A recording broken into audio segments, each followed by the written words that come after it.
Ladies and gentlemen, welcome back to the Crypto News Podcast. We are buzzing as always, still coming in hot from Mexico, and I am super pumped to have literally one of the OGs in the industry on the show today. The term OG gets thrown around a little too much.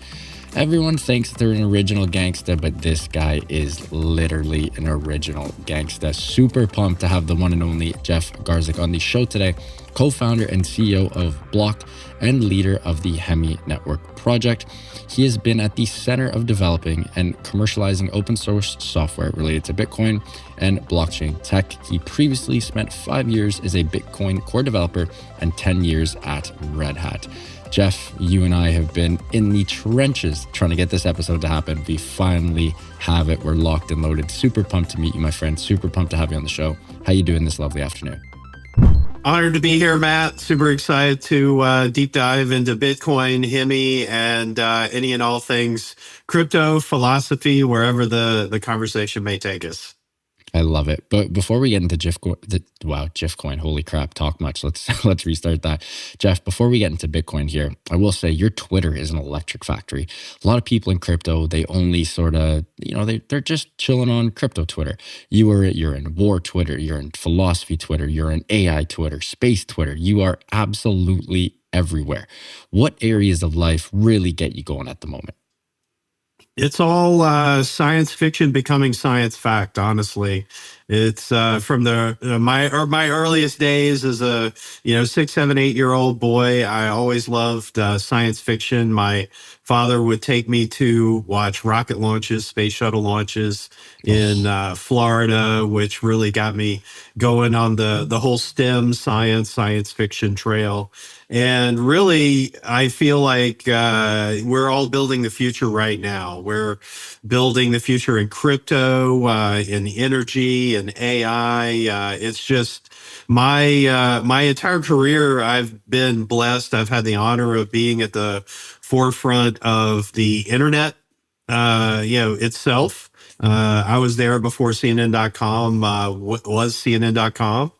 I have followed Linux and the rise of internet and open source, and I was surfing the Bitcoin blockchain wave in the early days. So many people know me as a technologist, but honestly, I think my biggest skill is just finding that next pioneering technology and surfing it.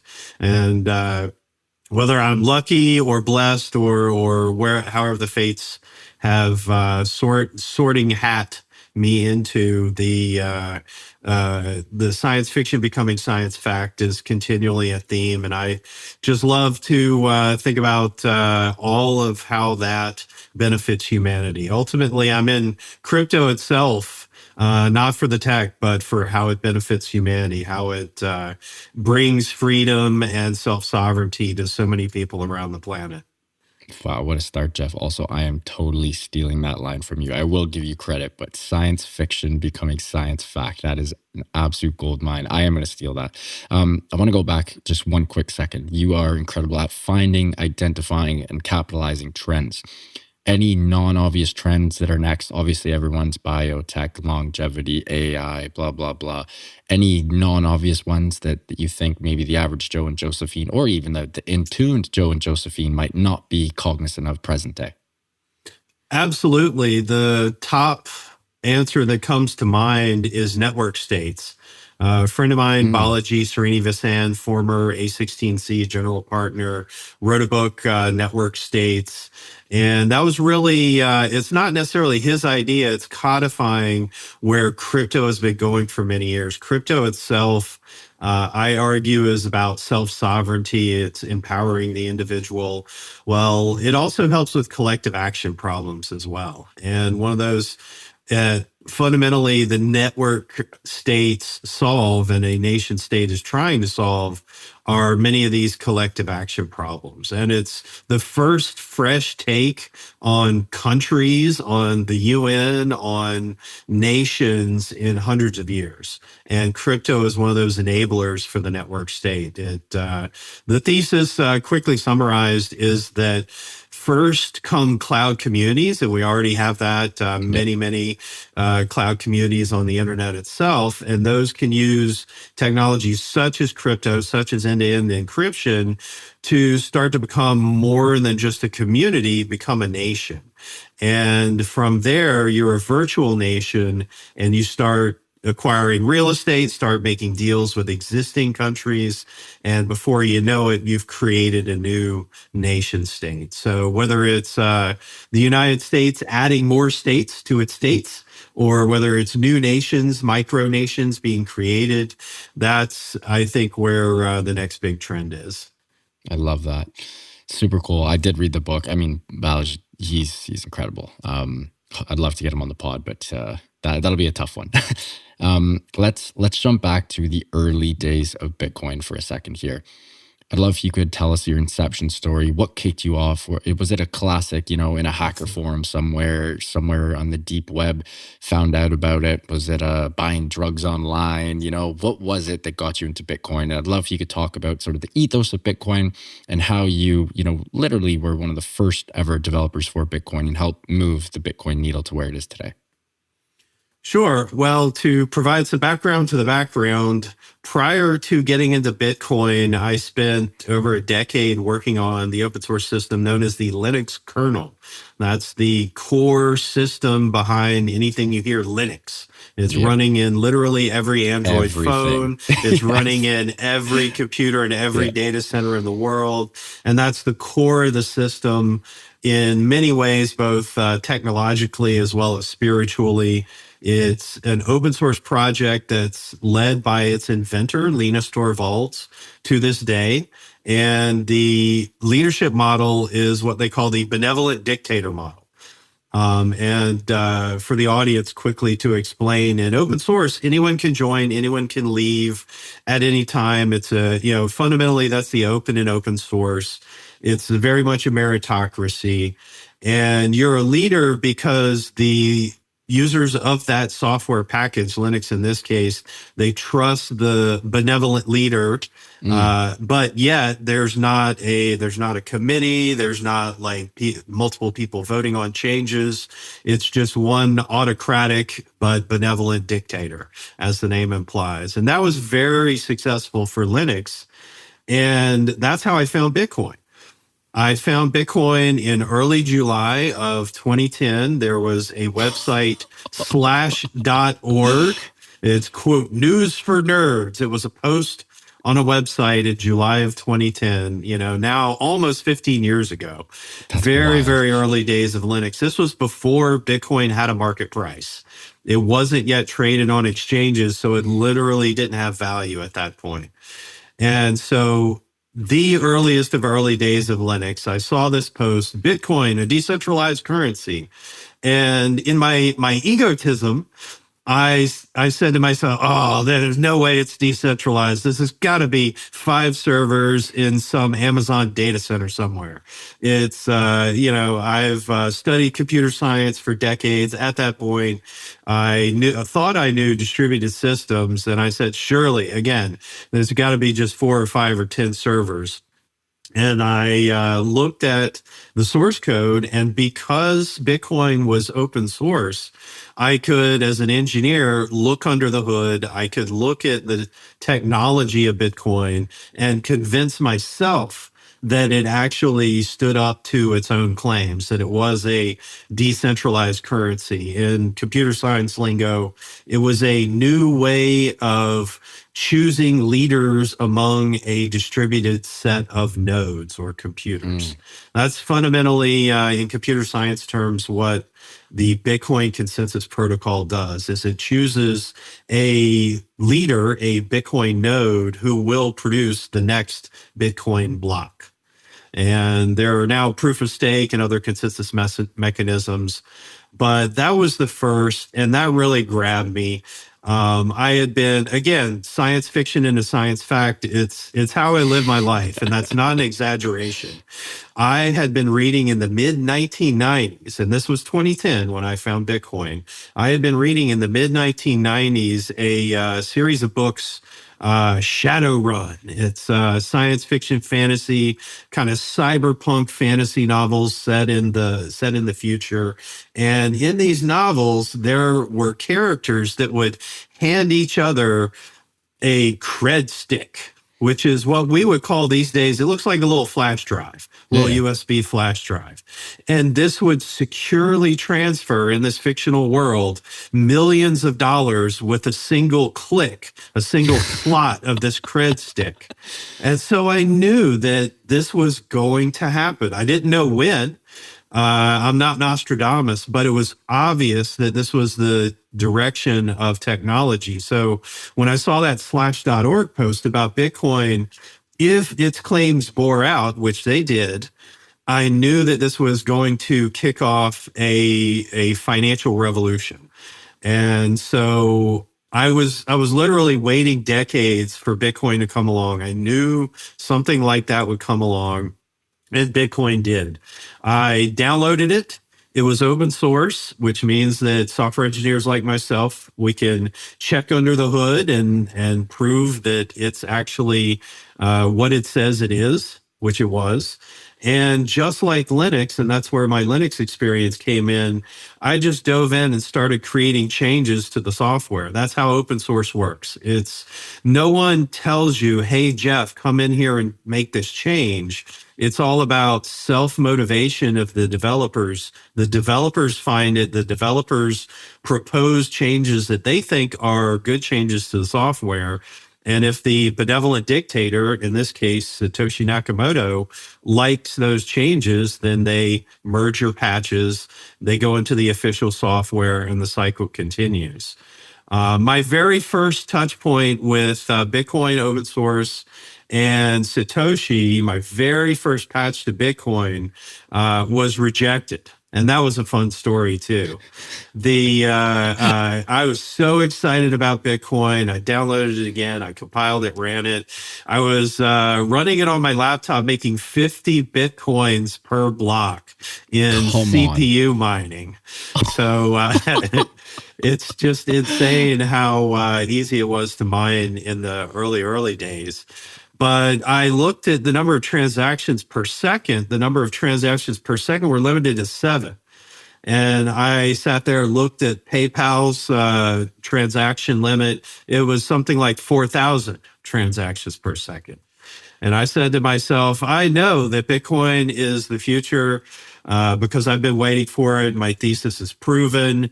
So let's just jack up this number from 7 to 4,000. So my very first patch was increasing the block size of the Bitcoin blocks, which puts a cap on the number of transactions to match PayPal. And that patch, as any listener probably knows that knows Bitcoin, that instantly breaks consensus, that instantly breaks Bitcoin. It was an utterly unacceptable patch. But Satoshi was very gracious and, said, kind of this wouldn't work, and was very gracious in explaining the new technology that he had invented. And that taught me, number one, a lesson about consensus protocols, because it was all a new science at that point. Yeah. And I love learning. And it was also an introduction to Satoshi, and Satoshi was always an excellent leader, never temperamental, never kind of belittling or talking down to contributors. Satoshi seemed to know that this is a brand new thing, Bitcoin proof of work, distributed consensus, and it's going to take a lot of explaining, a lot of patience to new entrants until that second layer of developers understands and can teach the third generation of Bitcoin developers. So my patch was rejected, and rightly so. But so Bitcoin, like Linux, it was an open system.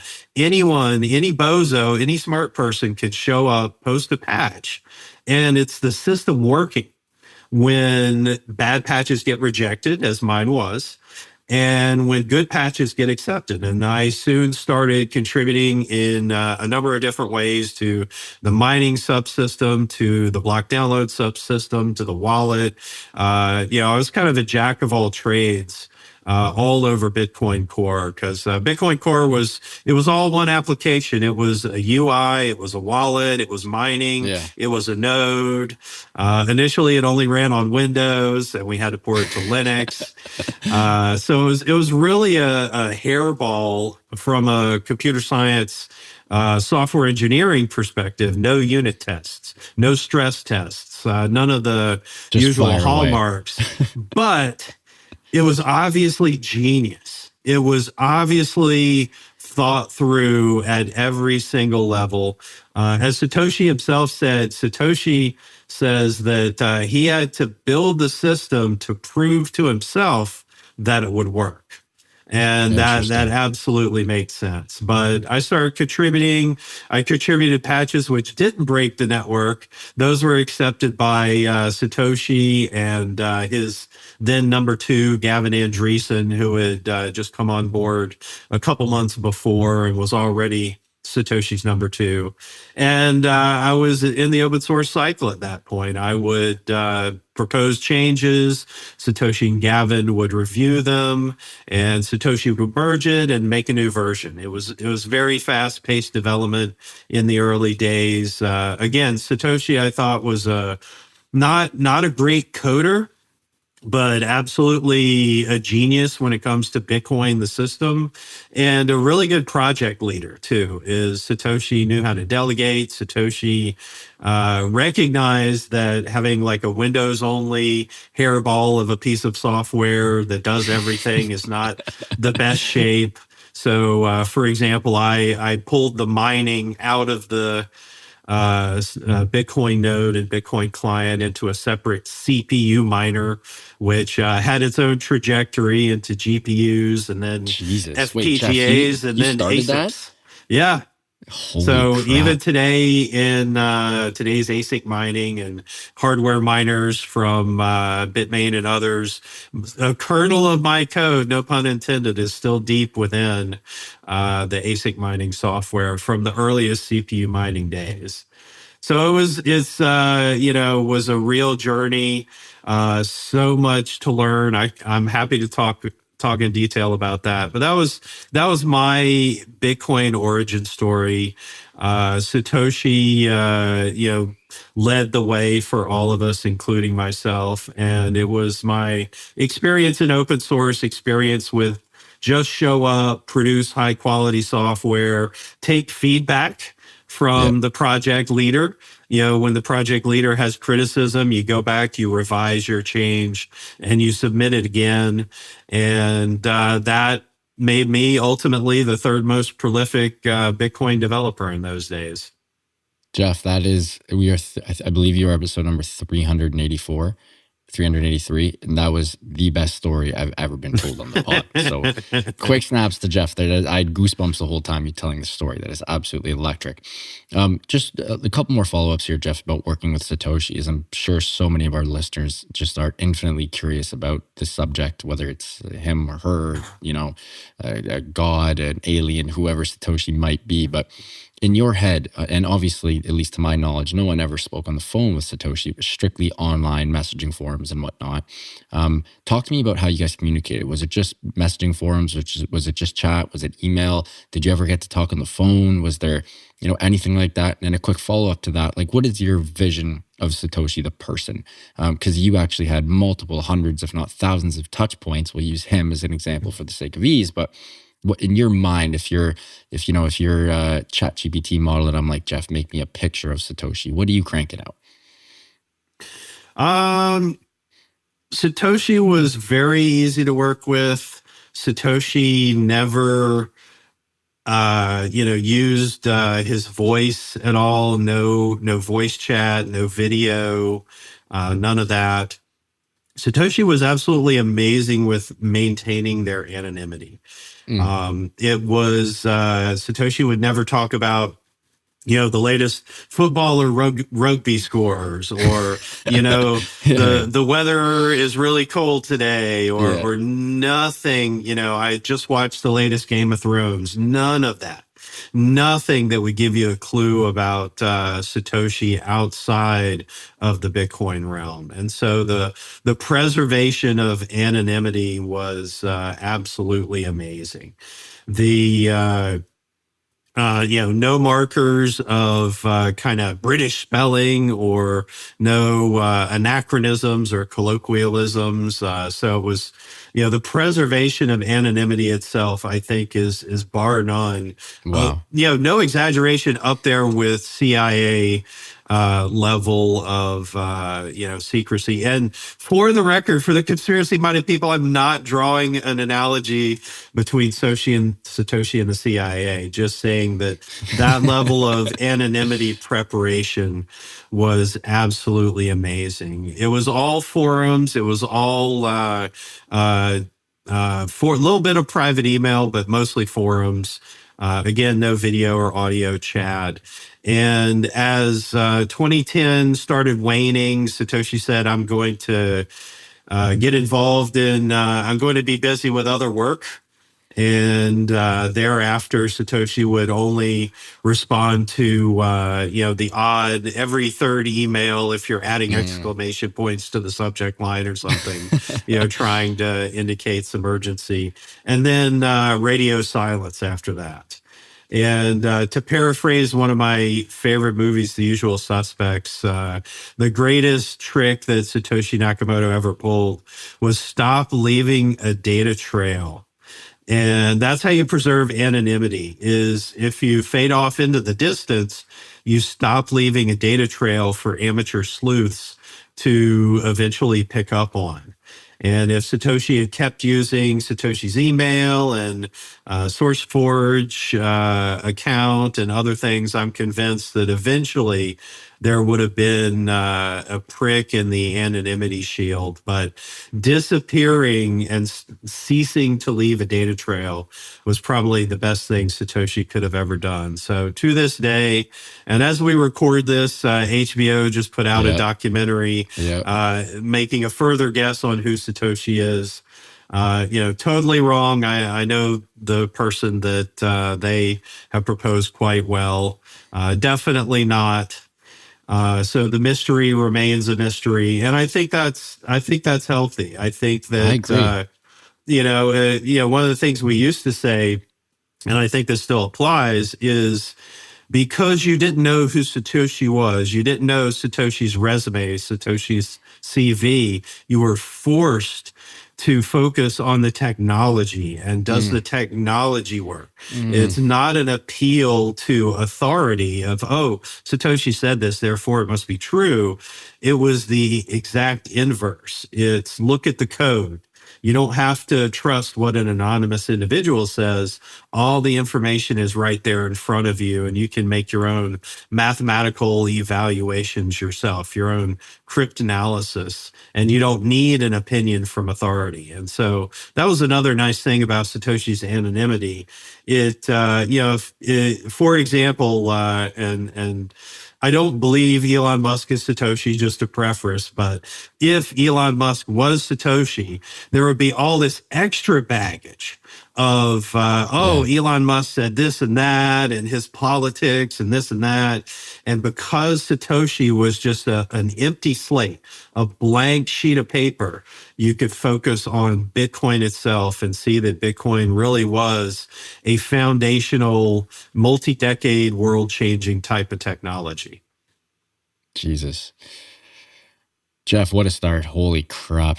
This is I wish we had enough time for a Joe Rogan episode here. I wish that we could just buzz about this for 4 hours long. We could just do 2 episodes. We could do a Satoshi and then we could do a Hemi. I mean, if you're down for that, I would love to. Do you want to pencil this in right now? We'll do part 1 and part 2. Sure, let's do it. Okay, I love this. We'll save everything Hemi related for the next one. But we do need to take a quick break. Huge shout out, sponsor the show, Prime XBT. Got to get back to Jeff ASAP. He's on fire right now.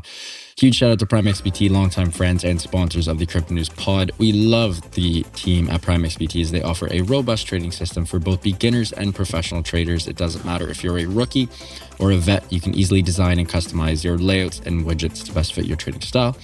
Prime XBT is also running an exclusive promo for listeners of the Crypto News podcast. Use the promo code CryptoNews50. That is CryptoNews50, all one word, to receive 50% of your deposit credited to your trading account. Again, that is CryptoNews50, all one word, to receive 50% of your deposit credited to your trading account. Now back to the show with Jeff. Jeff, again, crazy role you're on here, my friend. As we discussed, listeners, Jeff and I just decided live on the show, this is going to be part one strictly on Satoshi and Bitcoin, and part two will be on everything Hemi related and the incredible work he and the team are doing there. I don't even want to ask, I don't even want you to go into who you might think Satoshi might be. That's a shitty question on my end. Let's save the, anonymity for another time. But let's jump into Bitcoin present day here.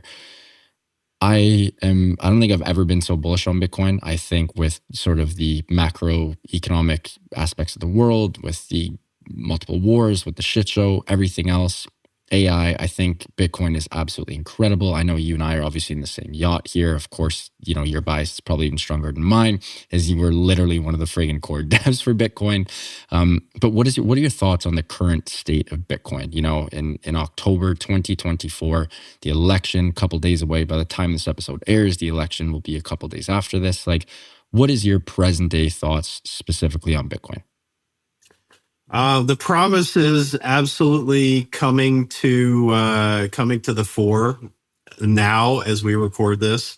In the early days of Bitcoin, when competition started to appear, I've been through about 4 crypto cycles at this point, depending on how you're counting.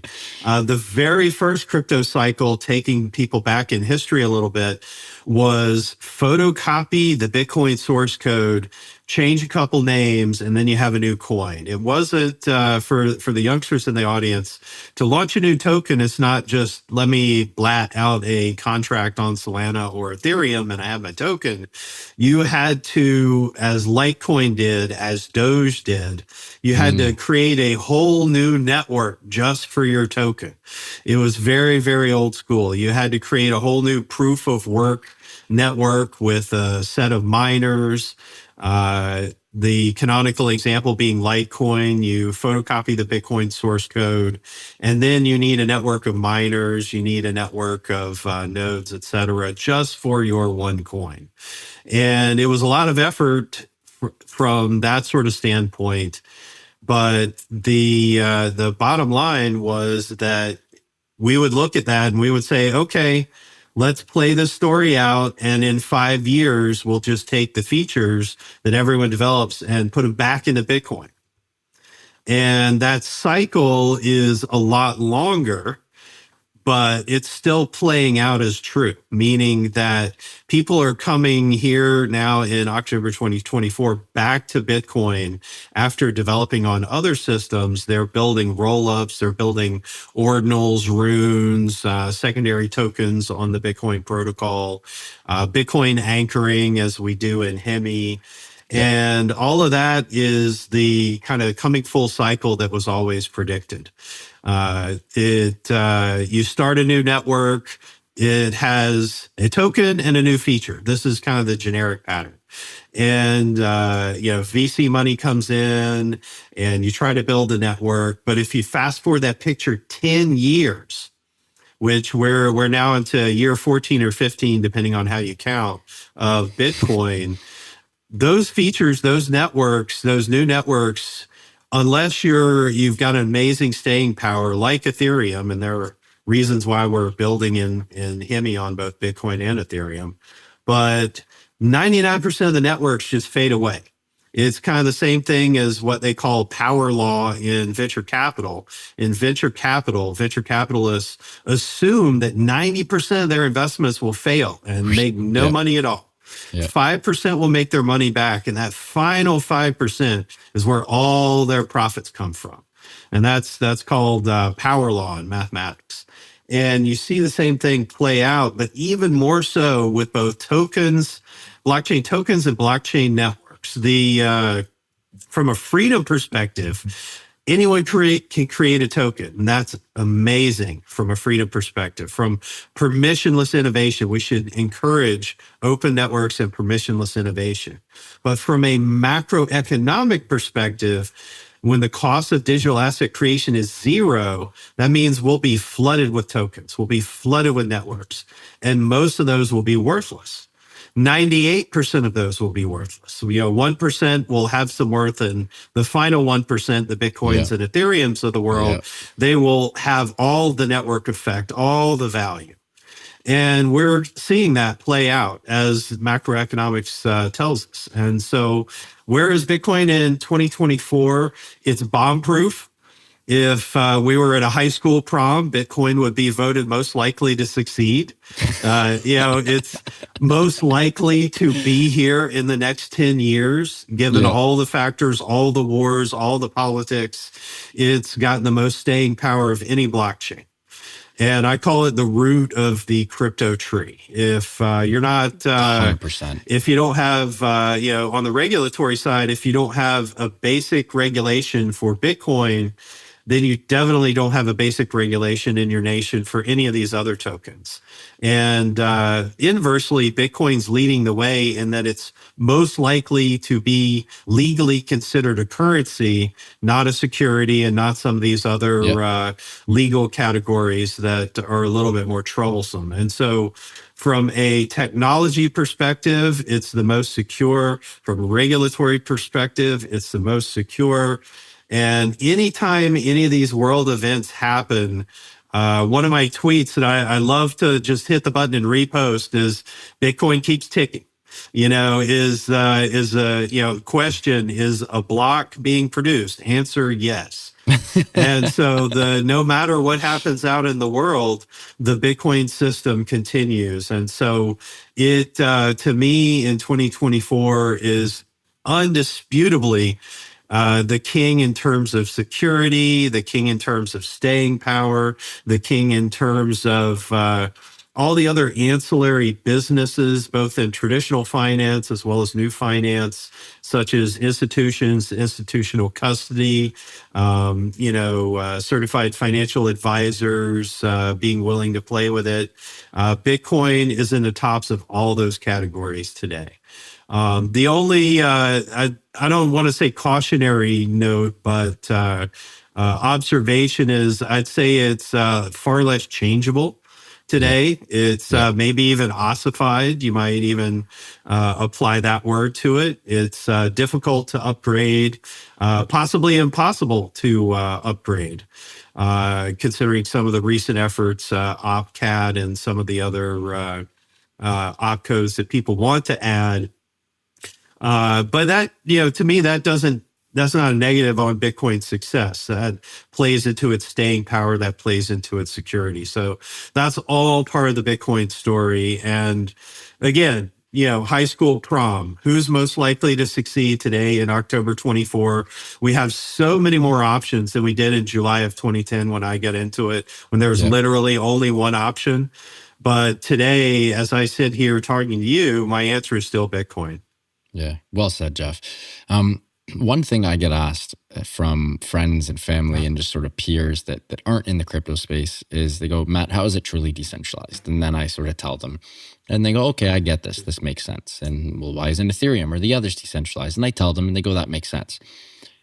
The follow-up that I always get is, what happens? Like, how can Bitcoin get turned off?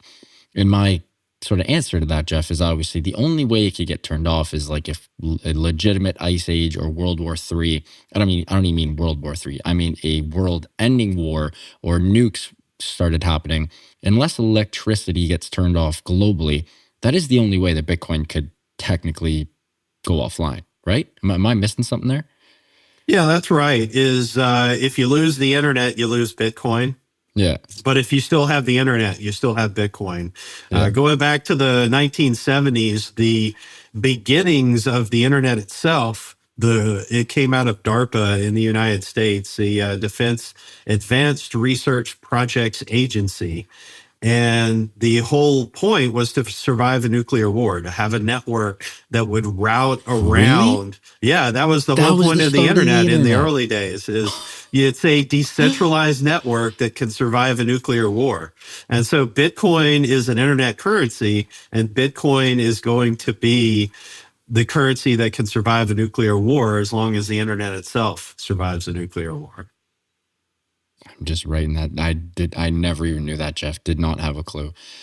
That is Internet wild. history. The ARPANET was Yes. the earliest network, and that was a defense technology, just like the interstate highway system in the United States. That was a defense technology. You need to be able to, just like in ancient Rome, move troops rapidly from point A to point B. And again, as someone who I respect a hell of a lot here, I just want your opinion on this.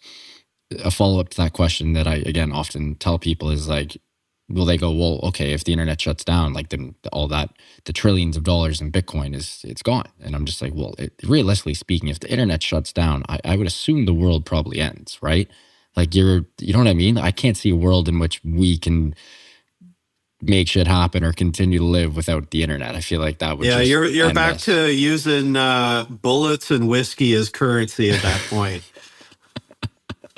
That's true. That is the end of it. Going back to Bitcoin's original vision here, Jeff, do you think that the original ethos and Satoshi's original vision, you think it stayed true to present day? Like, do you think he would like seeing Bitcoin forks and Bitcoin NFTs and ordinals and Bitcoin DeFi? Again, I know it's a super tough question, but you were one of the few people who actually had thousands of touch points with him or her or they, or again, whatever he may have been. But do you think we've done a good job sort of, keeping that torch lit? If he was still around, and maybe he is around, but what do you think he'd be saying present day in regards to the current state of Bitcoin? Well, the canonical example I use is Namecoin, which was created while Satoshi was still around. Namecoin was a very early Gen 1 token, which was not focused on being a monetary currency. It was focused on name registrations, domain name system, DNS-like name registrations in a decentralized way. And this was, if people are familiar with the Ethereum name system, ENS, this was a very similar system. It's on a blockchain. The blockchain is a decentralized referee for this decentralized database of names. And what Satoshi's opinion was that's great, just don't do it in Bitcoin. And so Satoshi was very supportive of, create an alternate network, Namecoin. I'll give you some advice on how to, spin off Namecoin and what are some good changes for Namecoin.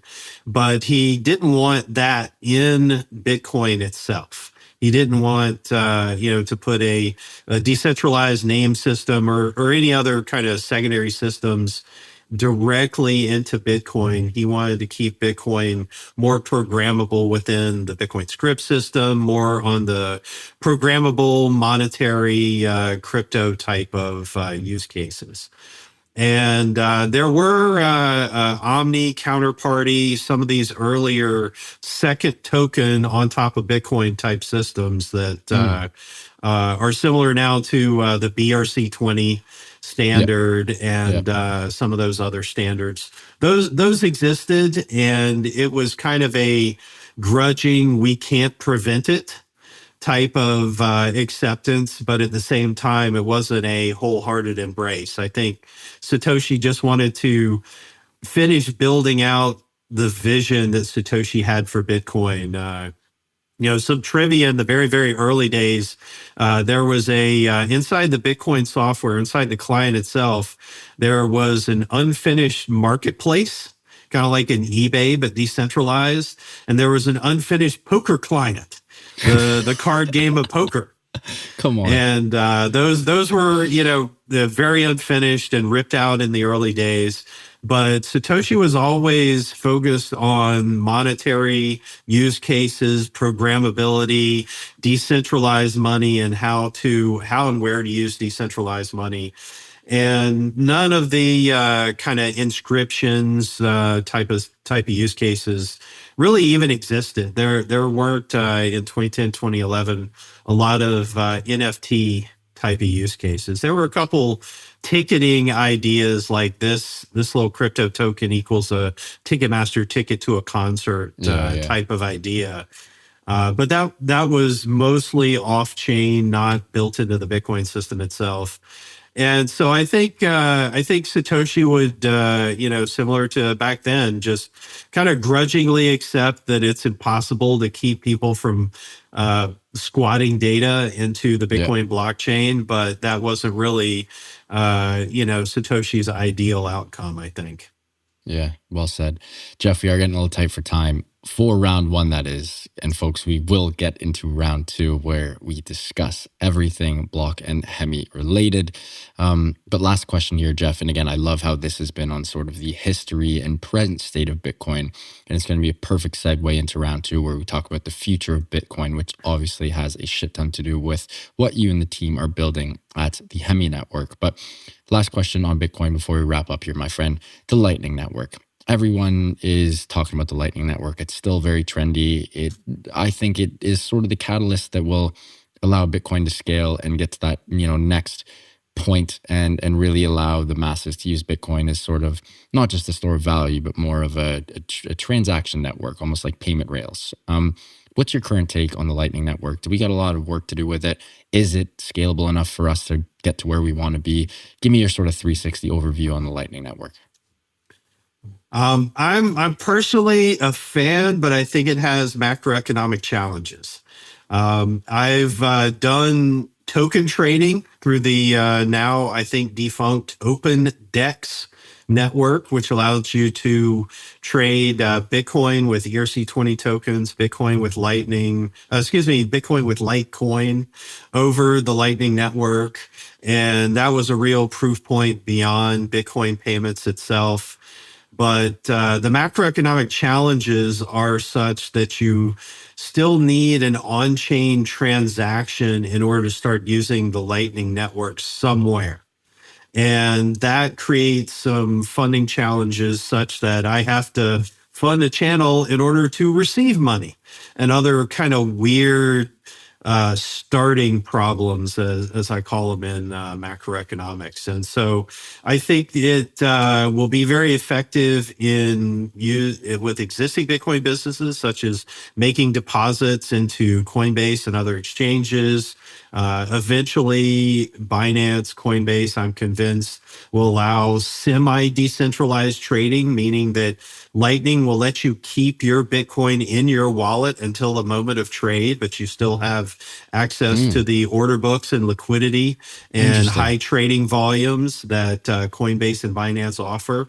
So there'll be kind of a half on, half off liquidity model, and Lightning uniquely enables that. So it's a better model for users. I think it brings more liquidity to centralized exchanges in a decentralized way.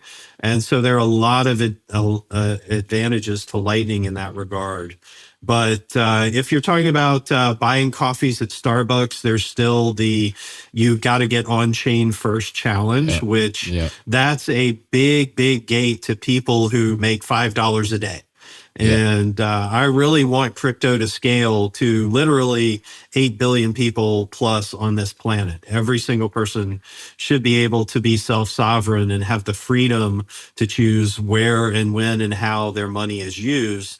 Blockchain, Bitcoin allows that freedom, but you got to, deal with the L1 network fees as a starting gate. And, just getting on that first step can be insurmountable for a lot of people. So I think there's still a ways to go for it's the payment technology for everyone.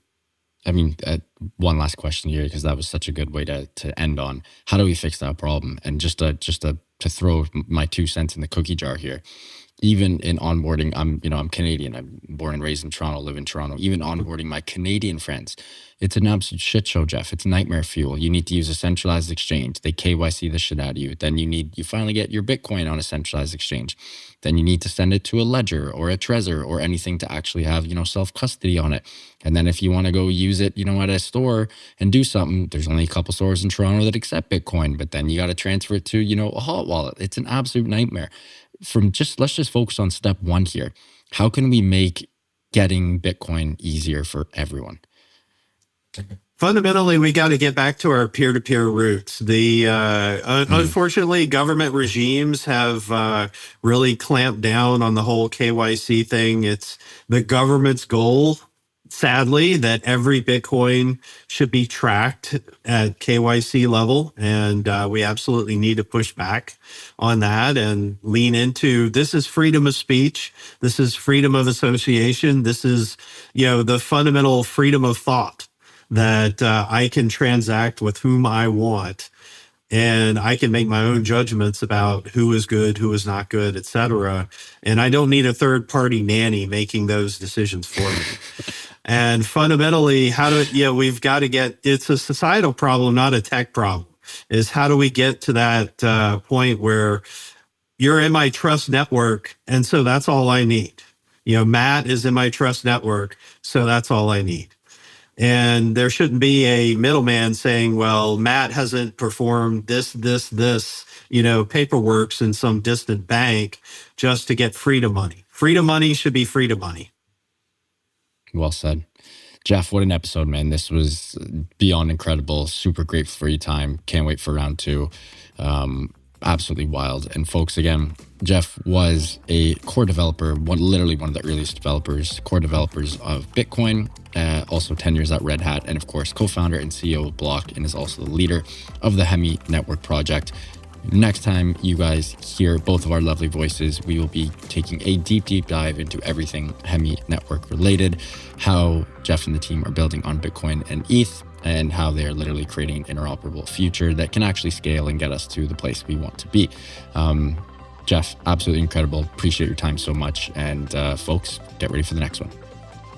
Thanks for having me. People can check me out, bloq.com, Hemi, HEMI.xyz, or at jgarzik on Twitter. Boom. And folks, as always, we will include everything in the show notes. Huge shout out to Jeff. This was absolutely incredible. Everything early days of Bitcoin, present day Bitcoin, working with Satoshi, you name it, we discussed it. Huge shout out to Jeff and the team for making this happen. If you guys enjoyed this one, I hope you did. Please do subscribe. It would mean the world to my team and I. Speaking of the team, love you guys. Thank you so much for everything. And back to the listeners, keep on growing those bags and keep on staying healthy, wealthy, and happy. Love you guys. Thanks for tuning in as always, and we'll see you on part 2. All the best. Ciao.